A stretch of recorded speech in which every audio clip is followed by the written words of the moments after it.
नमस्कार दोस्तों, welcome to my another video. और आज के वीडियो के लिए मैं all the way from Delhi to Meerut आया हूँ अपने फ्रेंड के पास। और आज जो गाड़ी होने वाली है वो एक कॉम्पैक्ट एसयूवी है और काफ़ी फेमस कॉम्पैक्ट एसयूवी है। और ये मेरे दोस्त ने 5 साल पहले ख़रीदी थी, बट अब इस गाड़ी के नए फेसलिफ्ट्स आ गए माइनर कॉस्मेटिक चेंजेस के साथ। तो आज इसका पूरा रिव्यू होने वाला है। पहले मैं आपको अपने फ्रेंड से मिलवाता हूँ, सार्थक शर्मा से। कैसे हैं भाई? बहुत अच्छा। आप कैसे हैं सर? बढ़िया बढ़िया। कैसा लग रहा है? अच्छा लग रहा है अपने फ्रेंड के यूट्यूब चैनल पे आके। आके अच्छा लगा। इन्होंने भी नया यूट्यूब चैनल स्टार्ट किया है। क्या नाम है आपके यूट्यूब चैनल का? सार्थक शर्मा ही नाम है सर अभी तो। सार्थक शर्मा से है, तो भाई हम्म। को भी फॉलो करो, सब्सक्राइब करो। तो गाड़ी रहने वाली है अपनी किया सेल्टोस। कौन सा एडिशन रहेगा भाई, मुझे इसके बारे में कोई नॉलेज नहीं है, आप ही आज ये एक्सप्लेन इसका करोगे। मॉडल है HTK प्लस। अच्छा 2020 की गाड़ी है ये। अच्छा और मिड वेरिएंट है। अगर मैं इसको सिंपलर वे में बोलूँ तो ये फैमिली वर्जन है। क्योंकि अगर मेरी बात करें तेरी बात करेंगे भाई तो हाँ। इसका इंजन बोला नहीं, इतना पंची नहीं है। पंची इंजन। मेरे फादर के अकॉर्डिंग तो ये बेस्ट है। अच्छा इतना इंजन ही रहना चाहिए क्योंकि माइलेज इसका अच्छा आता है। कंपनी इसका बोलती है माइलेज 18 तक आता है, बट इसका मेरे फादर के थ्रू 23-24 तक माइलेज आ चुका है भाई। नाइस माइलेज भाई। और पेट्रोल रहने वाली है गाड़ी। पेट्रोल गाड़ी है। स्ट्रेट अवे मैं स्टार्ट करता हूँ गाड़ी की के साथ कि ये गाड़ी की कुछ इस तरीके की आती है। और अब जो नया किया का कीज आई है उसके अंदर यहाँ पे लॉक अनलॉक के बटन मिलते हैं। तो अब मैं भाई से बोलना चाहूँगा कि भाई ये स्पेसिफिक वेरिएंट आपको कितने का कॉस्ट करा था 2020 में? 2020 में ये 13.5 का मेरे को करा था ऑल इंक्लूसिव ऑन रोड। और अगर आज की डेट में देखूंगा सेम मॉडल में लेने जाता हूँ तो मुझे 18-19 लाख का पड़ रहा है। 18-19 लाख का। देखो भाई, इन्फ्लेशन बहुत ज़बरदस्त है, स्पेशली जब कार मार्केट के बारे में बात आती है। तो इसमें कितने एयरबैग्स वगैरह में मिलते हैं? इसमें यार 2 एयरबैग मिलेंगे आपको। अच्छा, स्टैंडर्ड और 2 एयरबैग। स्टैंडर्ड 2 एयरबैग मिलेंगे आपको, और अच्छा, इसकी रेटिंग 3 स्टार वाली है ये। 3 स्टार वाली है। तो गाड़ी के अंदर हमें प्रोजेक्टर्स मिल रहे हैं, both in fog lamps and in headlights also. साथ ही में डीआरएल का सेटअप भी है। नहीं, डीआरएल नहीं अच्छा, डीआरएल नहीं है इसके अंदर। एलॉय व्हील्स आते हैं। है। और टायर का साइज आप देख सकते हैं, जैसे कि 205 65 R16। डीआरएल इसको कह रहा है क्या तो एलईडी। तो अब मैं दिखाना चाहता हूँ इंजन हुड। गाड़ी के अंदर शायद 1500 सीसी का पेट्रोल नेचुरली एस्पिरेटेड इंजन आता है। करेक्ट। करेक्ट है। और कोई टर्बो नहीं आता इसके अंदर, टर्बो नहीं, के टर्बो के ऊपर वाले मॉडल में आता है। ऊपर वाले हाँ, वेरिएंट्स के अंदर लेकिन आता इसमें इस वाले HTK प्लस में है। टर्बो अच्छा, नहीं है। आपने उसकी टेस्ट ड्राइव ली है? टर्बो वाले की लेटेस्ट है। कैसा है बहुत उसका पंची इंजन है फीडबैक? उसका। पहले गियर में 60 प्लस कर देती है वो। तो देखो, जिसका फोकस माइलेज है, एवरेज है, वो नॉर्मल नेचुरली एस्पिरेटेड इंजन पे जा सकता है। लेकिन जिसका फोकस पावर है, पंची इंजन है, they can surely opt for the turbo model. अब मैं आपसे रिक्वेस्ट करूंगा कि आप मुझे इसका बोनट हुड खोल के इंजन पे दिखा दें। तो गाड़ी के अंदर हमको ORVMs के अंदर भी कंट्रोल्स मिलते हैं। और अभी मैं आपको इसका इंटीरियर भी चेकआउट कराता हूँ। ये इसका इंजन बे रहने वाला है। तो इंजन बे दिखाने का मेरा स्पेसिफिक रीज़न ये है कि अगर कोई यूज कार के अंदर भी किया सेल्टोस देख रहा है, 4 इंजेक्टर्स के अंदर आते हैं, तो आप इसमें CNG भी इंस्टॉल करवा सकते हैं अगर आपको माइलेज और बेटर करनी है। 4 सिलेंडर नेचुरली एस्पिरेटेड इंजन है, काफ़ी रिफाइन इंजन रहने वाला है। और इंजन की प्लेसमेंट काफ़ी ज़्यादा अच्छी तरीके से करी गई है। स्पेस को बहुत अच्छी तरीके से यूज़ किया गया है और नॉर्मल सी इसमें बैटरी आती है। तो ये बेसिक सा इंजन का एक लुक रहने वाला है। इसके साथ ही साथ अब मैं आपको दिखाना चाहता हूँ गाड़ी का बूट। बूट स्पेस बहुत इंपॉर्टेंट फैक्टर हो जाता है कॉम्पैक्ट एसयूवीज के अंदर। और जब बात आती है कार्स लाइक Hyundai क्रेटा और किया सेल्टोस, तो ये अब बूट स्पेस मैं आपको दिखाना चाहता हूँ। बूट स्पेस काफ़ी अच्छी रहने वाली है। आपका कैसा फीडबैक है पर्सनल बूट स्पेस को लेके? अगर मैं फैमिली ट्रिप पे जाता हूँ तो मेरे को कोई दिक्कत नहीं आती है। मतलब सूटकेस वगैरह कोई भी लगेज होता है ना, वो आराम से फिट हो जाता है। मेरे को आगे कुछ लेके बैठने की जरूरत नहीं पड़ती है। नाइस। मैं देखना चाहता हूँ कि इसके अंदर जो हमें स्टेपनी। स्टेपनी टायर मिल रहा है उसका भी सेम प्रोफाइल साइज है। सेम सेम प्रोफाइल प्रोफाइल है। है। और इसके अंदर स्टील रिम रहने स्टील वाला है, रहता है ये इसमें। एलॉय व्हील नहीं रहने वाला। प्लेसमेंट काफ़ी अच्छे से कर रखी है। और अगर आप CNG प्लान कर रहे हैं तो आप इसमें इंस्टॉल करवा सकते हैं। और जो अगर नहीं कर रहे हैं तो ये एक इनफ है, एक एक मिड साइज फैमिली के लिए ये बूट स्पेस एकदम इनफ है।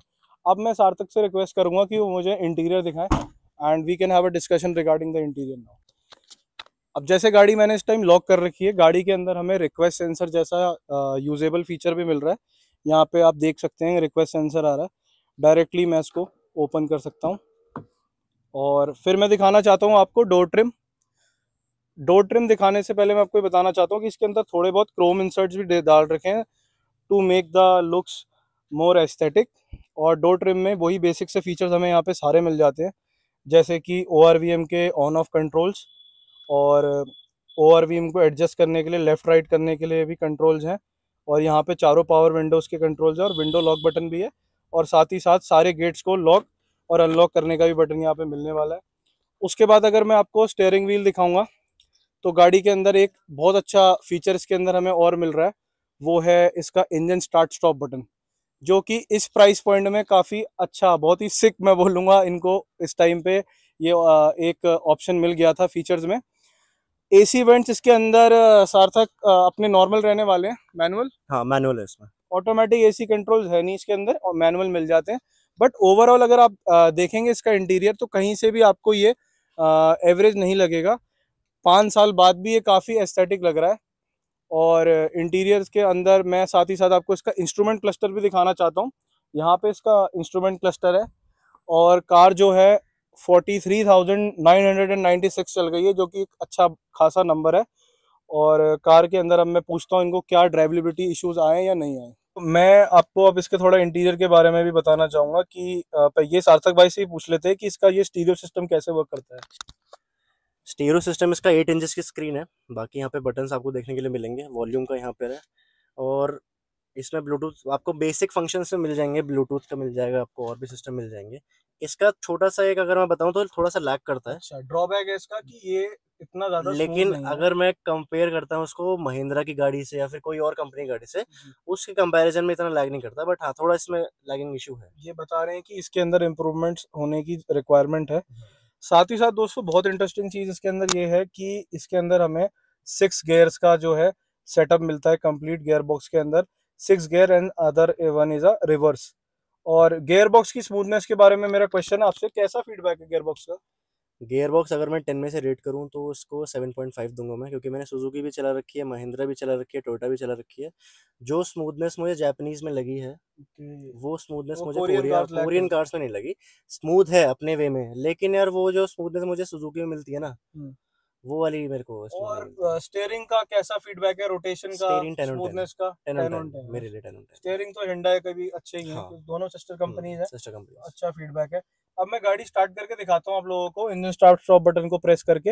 इसके लिए आपको क्लच प्रेस करना पड़ेगा और ये गाड़ी स्टार्ट होते ही यहाँ पे कार के आपको डिस्प्ले में दिखते हैं कि सारे आपको इसमें इंपॉर्टेंट फंक्शंस जो हैं और जो जो इसके बारे में आपको इन्फॉर्मेशन चाहिए वो मिल जाएगी। ड्राइव इन्फॉर्मेशन और आपका किलोमीटर्स कितनी रन कर गई है, क्या टेम्परेचर है, ये सब बेसिक फीचर्स मिल जाते हैं।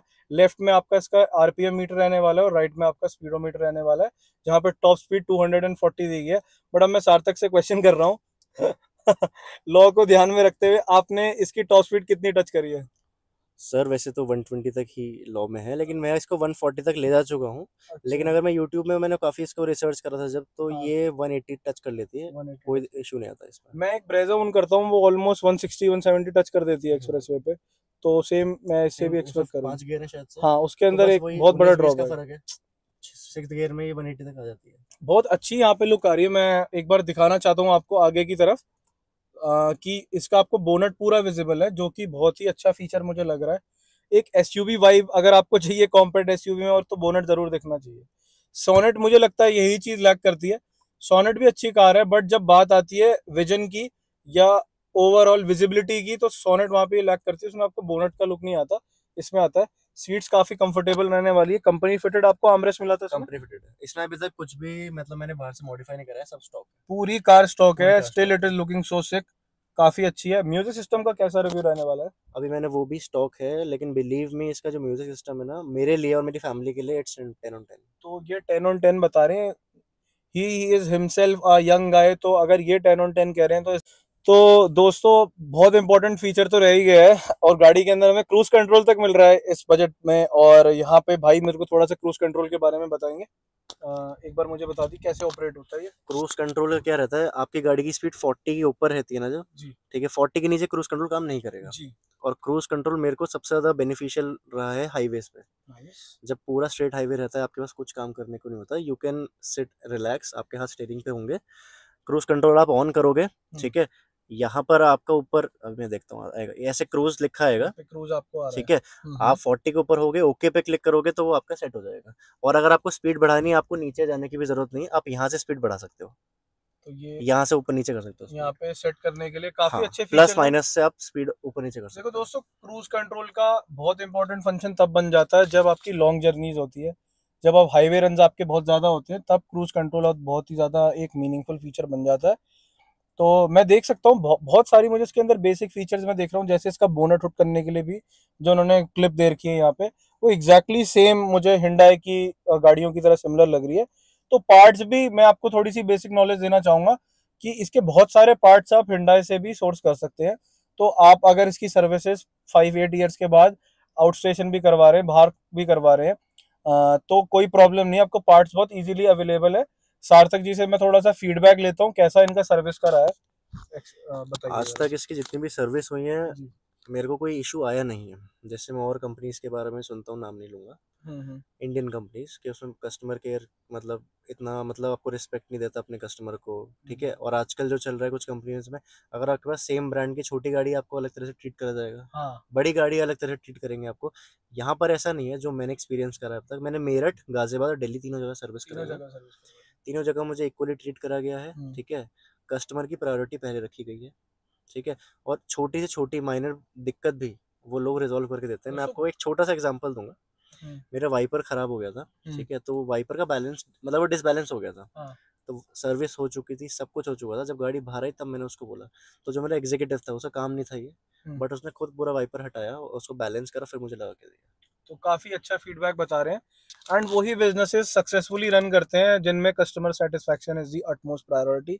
ये बेसिक बिजनेस नॉलेज है, बट आई एक्सपेक्ट कि other companies, specially Indian companies भी इसकी तरफ ध्यान दे कि सर्विस बहुत ज़्यादा इंपॉर्टेंट है, कस्टमर सेटिस्फाई होके जाए। और दोस्तों, मैं एक बहुत अच्छी चीज़ मैं आपको गाड़ी के बारे में बता रहा हूँ। गाड़ी 5 साल पुरानी हो चुकी है, बट स्टिल गाड़ी में एक 1% भी इस गाड़ी के अंदर वाइब्रेशन नहीं है इंजन बे के अंदर। अभी इंजन स्टार्ट है, मैं आपको दिखाना चाहता हूँ, मैं माइक भी यहाँ प्लेस कर रहा हूँ, तो कोई भी वाइब्रेशन नहीं है, सिर्फ एक एसी का हल्का सा एयर का साउंड है। अदरवाइज इससे ज़्यादा पीसफुल मैंने कार के अंदर स्मूथनेस नहीं देखी, जो कि किया और हिंडाई आपको ऑफर करती है। तो इसके साथ ही मैं अब जो है आपसे इसका लास्ट एक कौन पूछना चाहता हूँ, जो आपको कौन लगता है वो आप मुझे ऑनेस्टली इसमें बताएं। देखो, जैसे आपने बोला था कि I am a young guy, ठीक है, तो हमारा सबसे वो रहता है एड्रेनल रश, ठीक है। पॉइंट है, इसमें मेरे को एक कमी लगती है कि इसमें ना वो पंच नहीं है इंजन में, पंच ठीक लैग है, करती है। तो थोड़ा सा लैग करती है। जैसे मैंने शुरू में बताया था, it's a proper family engine car, ठीक है। पॉइंट अगर आप मेरे फादर से सेम सवाल पूछोगे तो वो कहेंगे अरे मेरे लिए बेस्ट इनफ है, है। ठीक है। उनको कहीं पे गाड़ी को नहीं भगाना, जी। कुछ नहीं करना, बट हाँ, थोड़ा सा रहता है इस एज में कि आपको करना है। थोड़ा सा मेरे को पंच की इसमें दिक्कत लगती है। अगर वही मैं बात करता हूँ उसके टर्बो मॉडल की, इसके जो जीटी लाइन आता है उसमें टर्बो आता है 1.5 टर्बो, वो मैंने चला के देखा था और ये चला के देखा, जमीन आसमान का फर्क है। तो बस ये मुझे इसका कौन लगता है, बाकी इसमें मेरे को कोई दिक्कत लगती नहीं है। चलिए, इसी के साथ अब मैं गाड़ी का आपको एक ड्राइव रिव्यू देने वाला हूँ छोटा सा, सो दैट मैं भी आपको बता सकूं कि गाड़ी कैसे परफॉर्म करती है ऑन रोड्स। तो सबसे पहले मैं आपको इसका रिवर्स गियर दिखा रहा हूँ। रिवर्स गियर का एप्लीकेशन यहाँ पे क्लिप है, उसको आपको ऊपर की तरफ पुल करना है। स्टेयरिंग व्हील बहुत ज़्यादा स्मूथ रहने वाला है। और अब मैं गाड़ी को फर्स्ट गियर में एंगेज कर रहा हूँ। यहाँ पे आगे सार्थक चल रहे हैं मेरी गाड़ी के साथ, अब पीछे से मैं इनके चलूँगा। तो अभी थोड़ा सा ये रफ पैच है, तो हल्की फुल्की मैं बोल सकता हूँ ऑफ रोडिंग है, गाड़ी कहीं से कहीं टच नहीं हो रही और बहुत ही स्मूथली निकल रही है। मैं आगे दिखाना चाहता हूँ कि रोड थोड़ी सी रफ थी और अब हम बाईपास पे चल रहे हैं।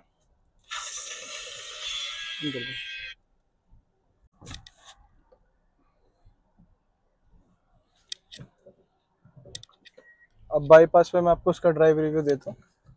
थोड़ी सी गाड़ी पुल करूँगा।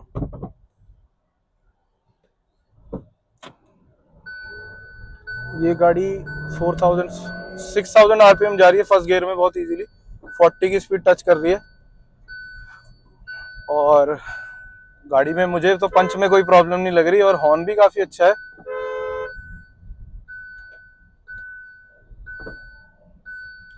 पुल करने में कोई इशू नहीं है, स्टेबिलिटी काफ़ी अच्छी है। एक बार मैं 40 की स्पीड पे इसकी ब्रेकिंग टेस्ट भी करता हूँ। ब्रेकिंग भी काफ़ी स्मूथ है और अच्छी बाइट है ब्रेक्स की। तो ये ओवरऑल गाड़ी का ड्राइव रिव्यू रहने वाला है। सो दोस्तों, ये एक ऑनेस्ट रिव्यू था और अगर आपको ये वीडियो पसंद आए please like it and share to those friend जो अभी इस टाइम एक कॉम्पैक्ट एसयूवी लेने की सोच रहे हैं।